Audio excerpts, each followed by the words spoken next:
கருப்பழகியின் புன்னகை. விழியன் சிறார் கதை. கருப்பழகி என்ற அந்த குதிரை தன் நண்பன் கங்கனுக்காக காத்திருந்தது. கருப்பழகியின் நிறம் கருப்பு என்று சொல்லத் தேவையில்லை. கருப்பழகியின் ஒரே வேலை காலை வீட்டிலிருந்து கங்கனை பள்ளிக்கு அழைத்து வர வேண்டும். மீண்டும் மாலை பள்ளி முடிந்ததும் வீட்டிற்கு அழைத்துச் செல்ல வேண்டும். கேட்க எளிமையாக இருக்கலாம். ஆனால் கங்கனின் வீடு இருப்பது ஒரு மலையில்.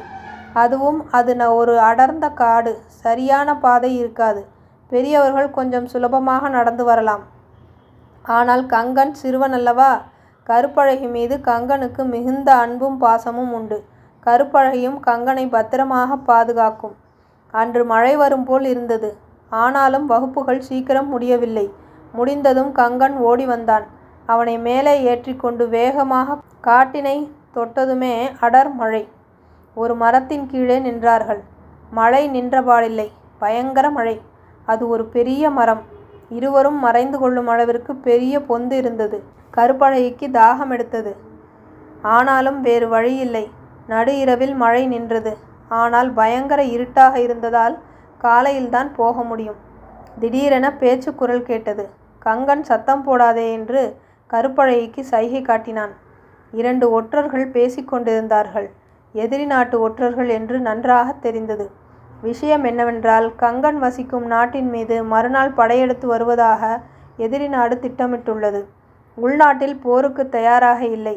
அதனால் எளிதாக இந்த நாட்டினை கைப்பற்றி விடலாம் என்றுதான் திட்டம். அந்த 2 ஒற்றர்களும் கொஞ்சம் விடிந்ததும் அங்கிருந்து கிளம்பி விட்டார்கள். நன்றாக விடிந்தது. கங்கனுக்கு வீட்டிற்கு செல்வதா அரண்மனைக்கு செல்வதா என்ற குழப்பம். அந்த நாட்களில் ஃபோன், ஃபேஸ்புக் போன்ற வசதிகள் இல்லை. நேராக சென்றுதான் தகவலை கொடுக்க வேண்டும். கருப்பழகி மீது அமர்ந்து போ, அரண்மனை நோக்கி போ என்றான் கங்கன். ஏற்கனவே இரவு உணவு சாப்பிடவில்லை. தண்ணீர் வேறு பருகவில்லை. சோர்வாக இருந்தது கருப்பழகி. ஆனாலும் தன் நண்பனின் கட்டளைக்காகவும் தன் நாட்டிற்காகவும் வேகமாக பறந்தது. ஆமாம், அது ஓடவில்லை, அத்தனை வேகமாக பறந்தது. வழியில் ஒரு நீர்த்தேக்கத்தில் சில நிமிடங்கள் நிறுத்தி தண்ணீர் பருகினார்கள்.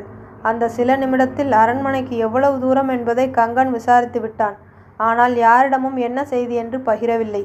யாரை நம்புவது, யாரை நம்பக்கூடாது என்று தெரியவில்லை. அரண்மனை வீதி என்ற வீதியை வந்தடைந்தார்கள். மன்னரை அவசரமாக பார்க்க வேண்டும் என்று வாசலில் இருந்த காவலாளியிடம் கூறினான் கங்கன். மன்னரை பார்க்க முடியாது என மறுத்தான் காவலாளி. கருப்பழகி சும்மா இருக்கவில்லை. பயங்கர சத்தம் போட்டது. மன்னரின் அறை வரையிலும் சத்தம் கேட்டது. மன்னரே, என்ன ஏதோ விபரீதமான சத்தம் கேட்கின்றதே என வாசலுக்கு வந்துவிட்டார். சிறுவன் கங்கன் மற்றும் கருப்பழகி இருவரையும் பார்த்ததும் ஏதோ விபரீதம் என புரிந்தது. தனி அறைக்கு அழைத்து என்ன செய்தி என கேட்டார். சிறுவன் கங்கன் நடந்ததை விவரித்தான். பதட்டமடைந்தார் மன்னர். உடனே நெருங்கிய நம்பகமான அமைச்சர்களை வரவழைத்தார். கங்கன் வசிக்கும் பகுதி என்ன, அதனை அடுத்து என்ன அரசு இருக்கின்றது என கேட்டு புரிந்து கொண்டார். அடுத்த சில நிமிடங்களில் படை திரட்டப்பட்டது.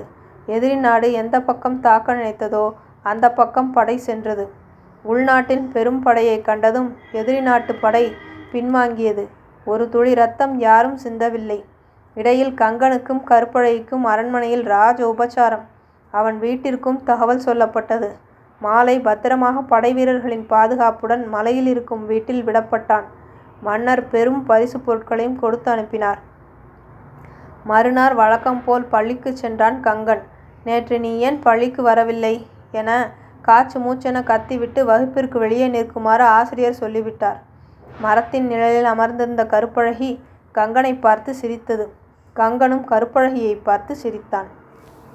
நன்றி.